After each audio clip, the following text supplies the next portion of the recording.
video, we are going to learn how to incorporate breathing when you do your Kegel exercises. Let's begin. Hi, I'm Dr. Amruta Inamdar, your pelvic rehab doc. Very commonly, I have heard this feedback. Doctor, I'm trying to do Kegel exercises like you have prescribed, but really there's no difference. The missing piece is breathing. If you do not use breathing the way it is supposed to when you do Kegels, the desired results after doing Kegels are never achieved. So let's learn what we are supposed to do when we start doing Kegels while incorporating breathing. In the beginning, when we are trying to learn how to breathe, we have to remember what muscle is our primary muscle for breathing. Yes, you're right. Diaphragm is our primary muscle for breathing, and it attaches right here at the base of your rib cage. Diaphragm, if you can imagine, is like an inverted umbrella that sits at the base of your rib cage deep inside your thorax. So if you try to use basic logic, you would understand that if you do chest breathing, like upper chest breathing, you will not be able to get any result when you try to do your Kegels. Diaphragm is the primary muscle, and that must be used in order for your pelvic floor to be used properly. Let's learn why. Your diaphragm and your pelvic floor are literally mirror images of each other. Your diaphragm is sitting like an inverted umbrella, like just I said, and your pelvic floor forms the base of your core canister. So, while you're breathing, when you take a deep inhale, your diaphragm is supposed to descend as your pelvic floor is also descending, just like this. Now, as we inhale, if we use our diaphragm, we end up doing majority of belly breathing, just like this. Learning this form of correct breathing is critical when you try to incorporate your Kegels in a right way. So I really want you to focus on doing your abdominal breath when you're trying to do your Kegel exercises. In today's video, we are also going to learn 3 easy exercises that will help you connect your breath with your pelvic floor, making massive changes in the way your pelvic floor behaves when you do Kegels. Always remember, without taking a proper breath, your Kegels would always stay ineffective. So let's begin with learning exercises. Alright, so let's begin our exercises. These exercises I have designed so that you could do them very easily at home. So the apparatus that's needed is very basic. You're going to need a yoga belt. You could get this very easily from Amazon or any web shop that you wish. It's I think $5 or $7. Okay. This is a meditation bolster that I'm going to use just to give some elevation to the pelvis, and a yoga mat. That's it.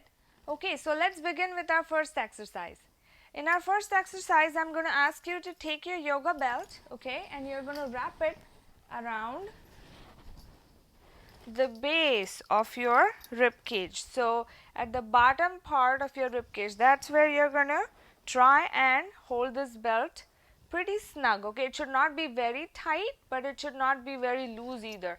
So pretty snug, okay, and you're going to try and cross over the 2 edges of this belt. Okay, so now interchange your hand. So that means the right hand is going to hold the left edge of the belt, and the left hand is going to hold the right edge of the belt.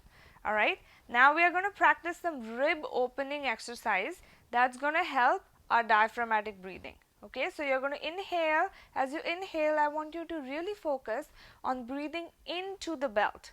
Okay, so in other words, you're going to focus on expanding the belt out. So let's see. So you're going to inhale and exhale. One more inhale and exhale. So you see how the belt is moving, right? So that should be your focus when you try and do your abdominal breathing. Okay, that's going to help improve your rib mobility, and it's going to optimize the way your diaphragm moves when you do your Kegel exercise. You also have to be aware that majority of your breath is going through your tummy. Okay, so again I'll show you once more. Look at how I'm breathing through my belly. Okay, so inhale Exhale. So the biggest part to avoid here is upper chest breathing. Okay, upper chest breathing is also known as stress breathing, and stress breathing is not going to be helpful when you do Kegel exercises.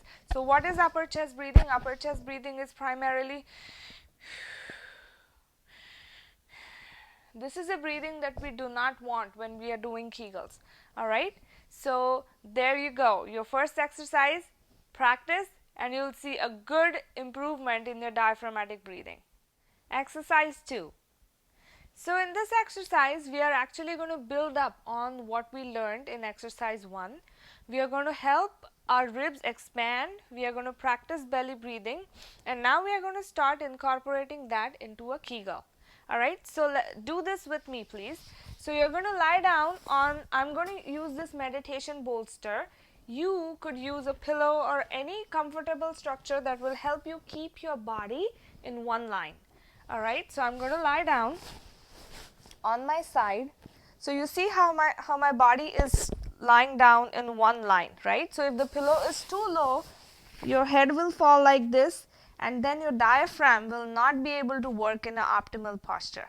Okay, so you have to make sure that your pillow is the right height. What is the right height? The way in which your whole body stays in one single line. Alright, now I want you to compress on the bottom part of your top rib cage. Alright, now you're going to take in a deep inhale and breathe into this hand. Okay, so let's begin.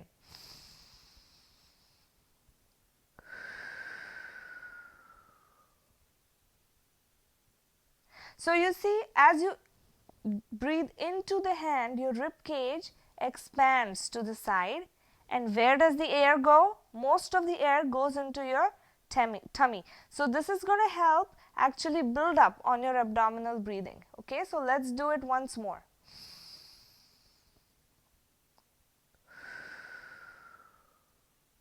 Okay, one hand on your chest, one hand on your belly. Let's see if both the parts are moving.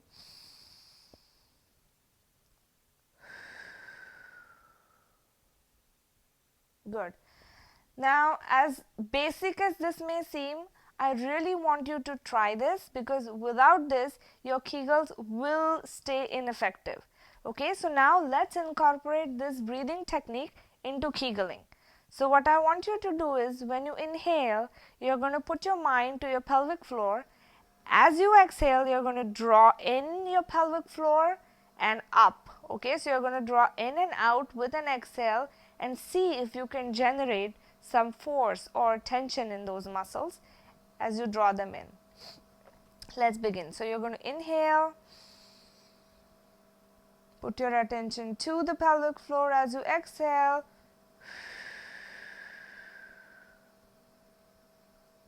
draw in the muscles. Okay, one more inhale through your tummy. Make your rib cage work. Exhale, draw in and up with your pelvic floor, and let go. Try this and let me know how this goes. Alright, let's learn exercise 3, and this is going to put everything together. In this exercise, you're going to again focus on your abdominal breathing and incorporate that to make your Kegel stronger. Okay, so in this exercise, I want you to take the same bolster that you had under your head, and this time you're going to put it under your pelvis. Okay, so let's see how we do it. So you're going to lie down on your back and put the bolster under your pelvis. Okay, make sure your pelvis is slightly elevated. Why is this important? Because in this position, gravity is eliminated. So your pelvis actually, pelvic floor muscles are easier to focus on as gravity is not acting anymore. Okay, so now let's practice pairing your breathing with your pelvic floor. Let's begin. You're going to inhale, put one hand on your tummy, okay, other hand on your chest. Your chest hand should essentially not be moving at this stage, okay. So you're going to start breathing. Inhale. Good, that's a belly breath. As you exhale, you're going to breathe take your pelvic floor in and up. And let go. One more. You see how my chest hand is not moving? That's very important. Okay, let's do it once more. Inhale through your tummy.